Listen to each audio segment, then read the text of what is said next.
I'm going to tell you the story about a particular kind of, we have to try to understand whatever happens. So I'm trying this way, that way, desperately.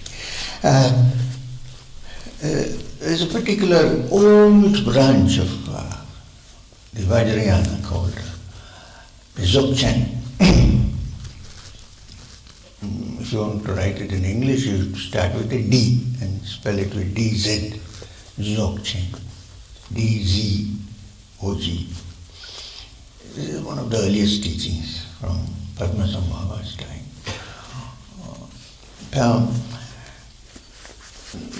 It's called the instant illumination. So one day, a master of Dzogchen and a disciple, like a friend, I called you my disciple, went for a walk. So the disciple was complaining to him, what is this, master? So many years, you've been learning this, I've been teaching this, you've been answering, but nothing is happening to me. I don't experience Dzogchen, so what to do? Shall I leave you? Shall I stay? It's tough on me, but I'm serious. Master kept quiet, they walked. Then they came to a big hill. Master said to the student, you see the big, there was a cloth sack there, gunny bag. I said, take that gunny bag and fill it up with all the muck and the stones that were lying around, rocks. Fill to the top till it's very heavy. Tie it up. Okay. The student was wondering, is this, what kind of meditation is this? Okay, tie it. Now what? Put it on your back. See the hill up there? Climb up to the top. So this guy, with great difficulty, trudged up the path, painfully, of course. And when he reached the top, he was almost on the verge of dying, falling down.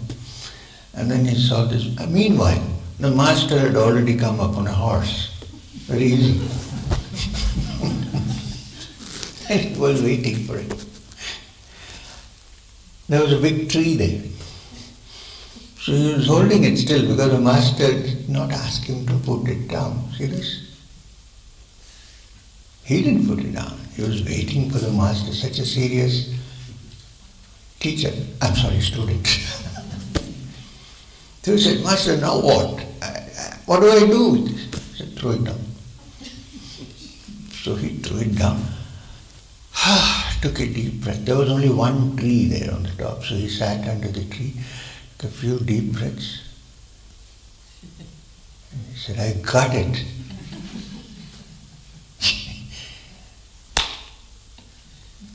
Because he had thrown away all the burdens. It's not physical what I mean. And there you go. So it's not as if you're searching for something mysterious or, with stars coming up or something like that. It's something natural to us, which is our own consciousness. Okay. There was another Zen master who was with a student, a Dzogchen master. And they were walking along, and in the night they came to a resting place. And throughout, the student was complaining. 30 years with you, nothing has happened to me. What is this? Am I wasting my time? No. I did this meditation, that meditation. I stood on my head and shook my legs. And then they came to the top of the hill. There was a flat surface. So the master and this disciple put everything down, lay down. It was nice and cool. And there were stars in the sky. And far away in the village, there were dogs barking somewhere. And they were just... And the master said to the student, look, this is Dzogchen, what are you looking for? So somebody said, is the dog barking Dzogchen?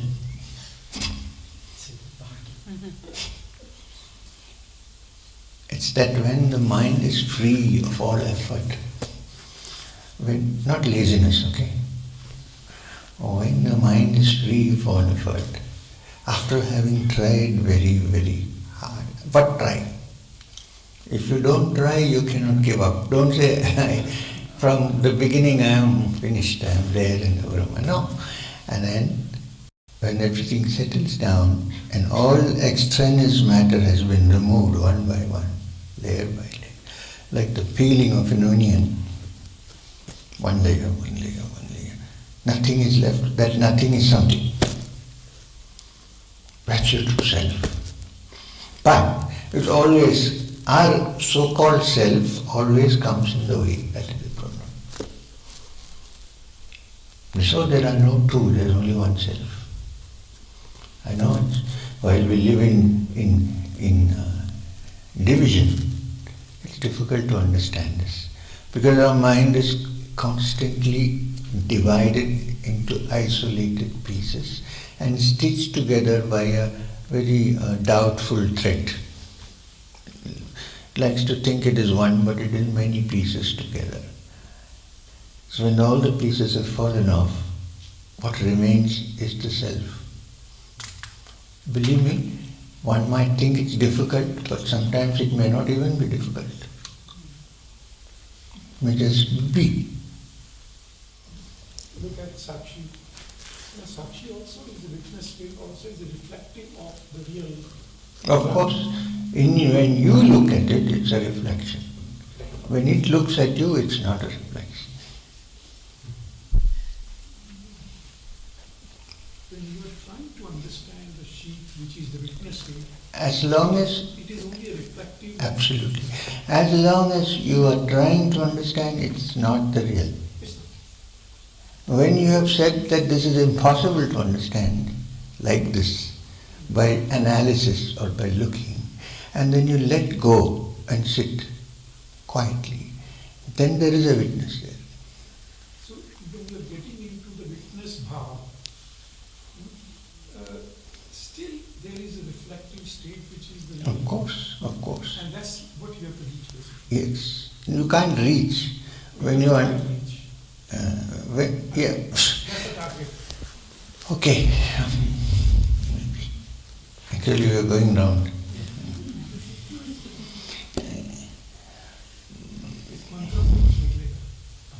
Yeah. So, shall we proceed a little bit?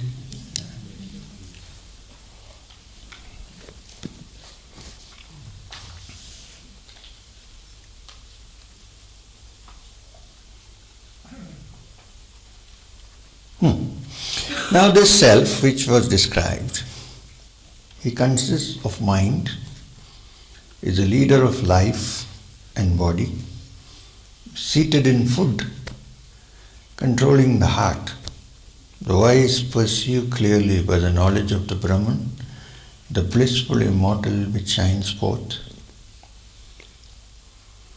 Means he consists of the mind.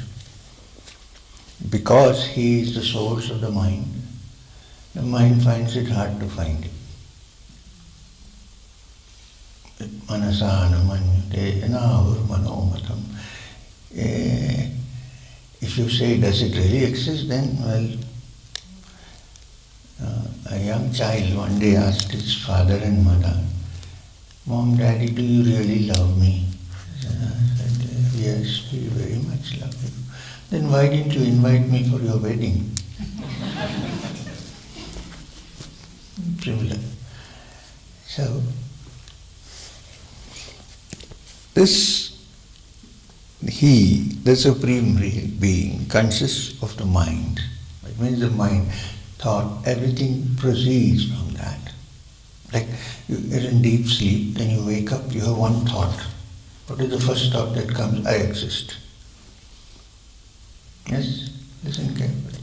When I wake up, what is the first thought? I exist. How do I know I exist? Because I can see the trees. So then that exists. Then 3, 4, 5 and the whole multiple world comes into being. The first thing is I. Right? So therefore, it's the source of the mind. First there is only the I, and then from there I see this, I see that, I see 2, 3, 4, and it goes on, multiplying. So therefore, the Supreme Self is referred to here as that which gives food to the mind. Because from 1 it becomes 2 and 3 and goes. And therefore, it's that which is the witness of life, seated inside, controlling the heart. The wise perceive clearly by the knowledge of the Brahman, the blissful immortal which shines forth. Then what happens when that happens? When one sees that, vidyate hridaya granthis chidyante sarva samshaya kiyante chasya karmani tasmin drishte varapti. The knot of the heart is cut, all doubts are dispelled, his deeds terminate when that is seen, which is the higher and the lower. Which means to say that until that is understood and experienced fully, questions will never end. You cannot solve it through questions. Because when you have answered one question, another question will arise. This is the nature of the mind. You answer one question. For some time you are happy. Why? Because the mind has created the question and the mind is seeking the answers to it. Anything else can know the mind. And then you answered for some time, everything is nice. Then another question crops up. And then we are seeking an answer to that question. You have answered the question, for some time another one crops up. The Upanishad says this goes on as a continuous process until the mind understands that no kind of question can answer the question of the Supreme Being, and says, okay, let me keep quiet. In that quietness, when the self is understood, there are no more questions. Till then it continues. You can keep on providing answers, but there will be more questions coming in. So this whole process or cycle of never-ending question and answers has to be understood as also one temptation. And let go. You see, this is not going to work. I can keep asking. But there are no ultimate answers. So maybe when I stop and look within, I might find something.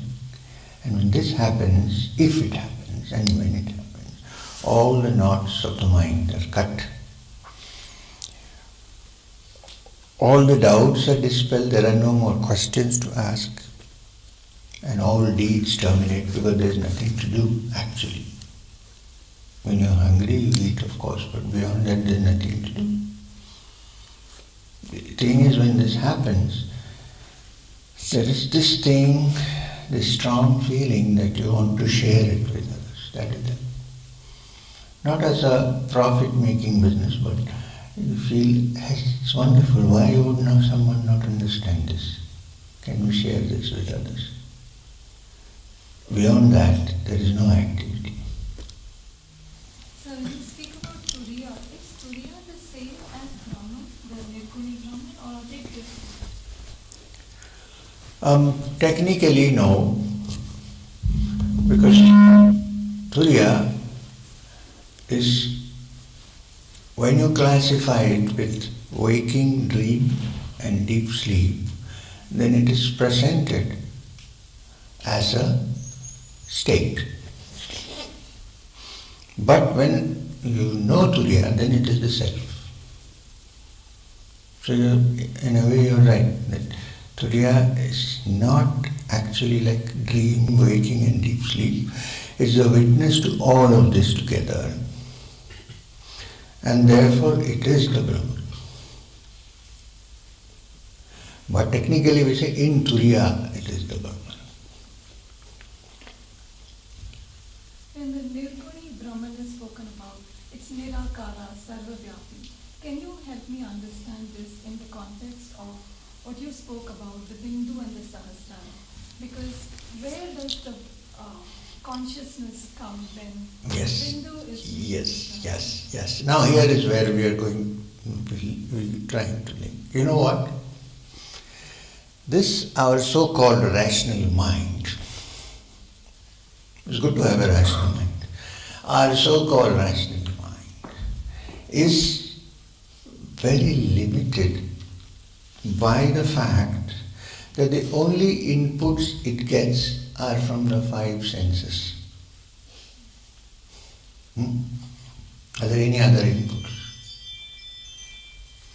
Eyes, ears, nose, touch and taste. These are the five inputs. These are our instruments of perception.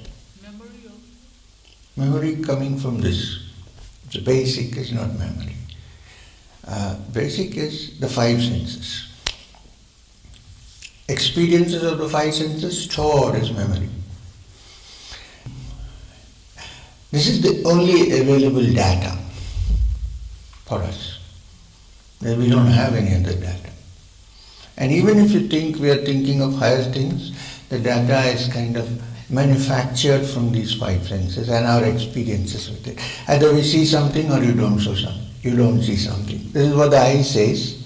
You cannot say that there is something which can be seen and yet not be seen. Not possible for the eye to understand. Right? So, the entire our rational mind is based on the inputs or the data that we receive from the five senses. And the data is very often incorrect and sometimes even illusory. I think, I'm still using my rational brain. I think that this is the shape of this disc. Why? Because my eyes sees it in this way. What if my eye sees it differently? What if instead of a convex lens I had an irregular concave lens in my eyes? When I was born, not now. Then I would not see this disc like this. I may see it as something else. I may call it a disc, depends on how you name it. And you, with your instruments of perception, will see it as something different. If you have different set of instruments. So what is the actual shape of the thing? We don't know. But something exists. It does, but we don't know how it exists. We know only the image offered to us by our sense organs. We have no other standard of judgment. Something exists, of course, but how it exists, does it exist as we think it is, or as somebody else thinks it is? This is very relative. So only existence is certain. How it exists, in what form it exists, is not certain. Depends on your instruments of perception. Right? So all our so-called rational things, including that of the Brahman, or the Supreme Being, whatever, it all is based on the kind of pattern that the mind builds, based only on the experiences and inputs of our five senses, and from there manufactured into different theories and so on. The brain. Some part of the brain.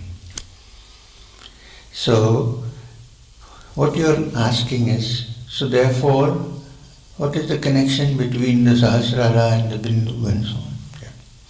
So the whole process of this particular sadhana that we are talking about is to open up other instruments of perception.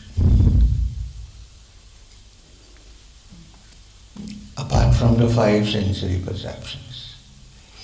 When the other instruments of perception are opened up, then your understanding and your thought process can be quite different from what it is now. And we are saying only then is it possible to look at these things which are discussed.